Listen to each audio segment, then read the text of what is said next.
A long-awaited transitional housing project is slowly coming together on Junot Avenue. Once finished, the 58 units will provide Indigenous youth with much-needed services and housing.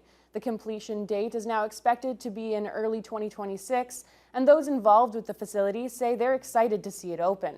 Jaden Billick reports.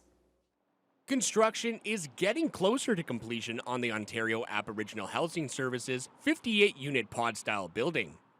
The facility is a direct response to the urgent need for housing for Indigenous youth aged 18 to 30 in Thunder Bay.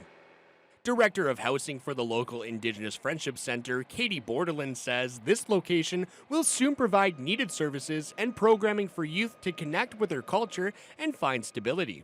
So this building has been a labor of love and a commitment to responding to the needs in our community and the urgent need for youth housing and a cultural space for the youth to connect with elders and knowledge keepers. The two-story building's first floor will be occupied by the Ontario Indigenous Friendship Center, with 28 units available for Indigenous youth at risk or currently homeless living with mental health and addictions. The second floor will house the Métis Nation of Ontario's Thunder Bay Transitional Housing Program.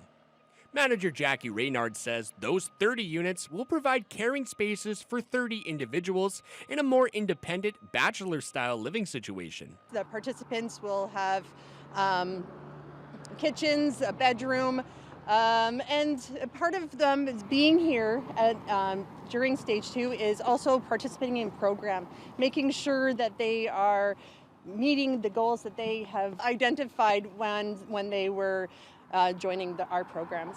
Bordelin says the application process will be lengthier than most emergency shelter systems, where many assessments will be made to ensure each individual's needs and goals can be met, and they plan to take their time to make sure it's done right upon launch. I work closely with Jackie from M&O, and we are in midst of creating processes and policies and all of the forms and the documents that we need to open confidently and do it in a really culturally safe way.